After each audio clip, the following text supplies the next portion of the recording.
Hi everyone, and welcome to another segment of AstrologyAnswers.com's weekly horoscope. My name is Terence Gardino. The week begins on Monday, January the 7th, as we're winding down for the powerful new moon solar eclipse the day before, on Sunday the 6th.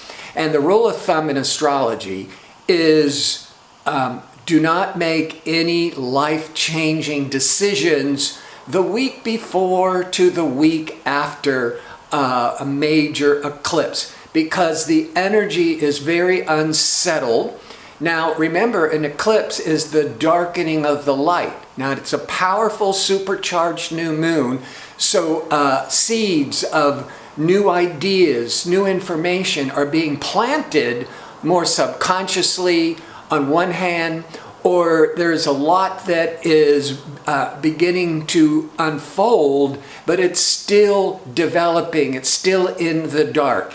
And that's why the rule of thumb in most cases is don't be making any life-changing decisions that week after the solar eclipse, because you may not have all the information yet. But it is indicating us moving into a whole new phase, as it's the first solar eclipse in 19 years in Capricorn. There'll be one more next December 2019, and then it'll take another 19 years before again. So wherever Capricorn affects your chart, that's where your attention is going to be very much drawn to, at least for the next few weeks. And if you have a planet there, then it can affect you for the whole, up to a whole year. Now on Monday, socializing, pleasure-seeking, harmonious Venus, loving Venus, is leaving intense Scorpio and moving into more light-hearted, playful, adventurous Sagittarius. It'll be there for several weeks, once a year. Now, Sagittarius rules over the domain of adventure and travel, but also the seeker, whether it's seeking world adventures, or seeking knowledge, or even seeking religion and spirituality. These are all the domains of Sag. And when Venus enters into it, there's this love, if you will, of wanting to go traveling, to go back to school, to be teaching, to be learning.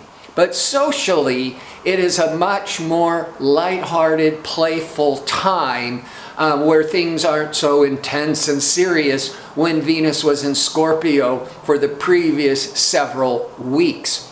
By Tuesday, the communication Mercury is going to be in tension with impulsive Mars. So you could be jumping to conclusions, there could be some ego disputes, mentally you just may be more anxious, more nervous. So it's not a good day to be making any kind of snap decisions. And so you just want to keep exercising and meditating on Tuesday to just keep the mind centered, keeping your feet grounded.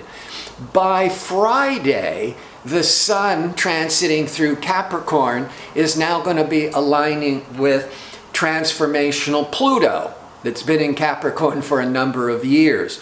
So once a year, for this one day, the Sun catches up and puts its spotlight on Pluto. And Pluto's this planet of transformation. Well, this could play the gamut of it's the beginning of the year, or maybe you wanting to clear out all the closets and all the clothes you haven't worn for the past year. You donate, you give away, or doing some serious house cleaning. But you could also be a day that you want to start doing home repairs, or on a more personal level, doing a lot of soul searching and looking deep within and clearing out your own psychic debris as well as the old clothes in the closet. It is a powerful day for self-improvement and change. And by Sunday, communication, decision-making, Mercury is aligning with Sirius, focus, Saturn. Now, this can play out two ways, so it's your choice. You can either really focus that Saturn, the mind, that's Mercury, and accomplish a lot, good for studying, being very organized, getting everything ready for your plans for the new year, taking everything very seriously. Or the other side of that coin is you're worrying and taking everything too seriously and could be obsessing. But also on that day, expansive Jupiter is being triggered by inspirational Neptune. Because of the Mercury-Saturn at the same time, that will keep us more grounded, more practical. So one part of the Jupiter-Neptune is we could be too idealistic and too much of the exaggerated dreamer. But because the Mercury-Saturn is keeping us grounded, the Jupiter-Neptune can then inspire this the vision, the hope, optimism for making plans for the new year. And the Mercury-Saturn is making these commitments, and you're really focused and you're going to do this.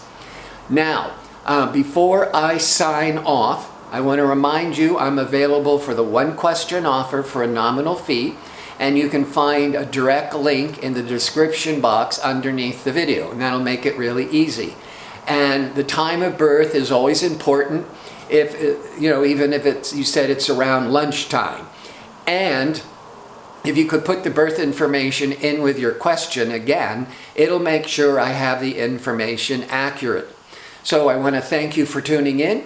I hope to see you next week with my next segment. Until then, have a great week.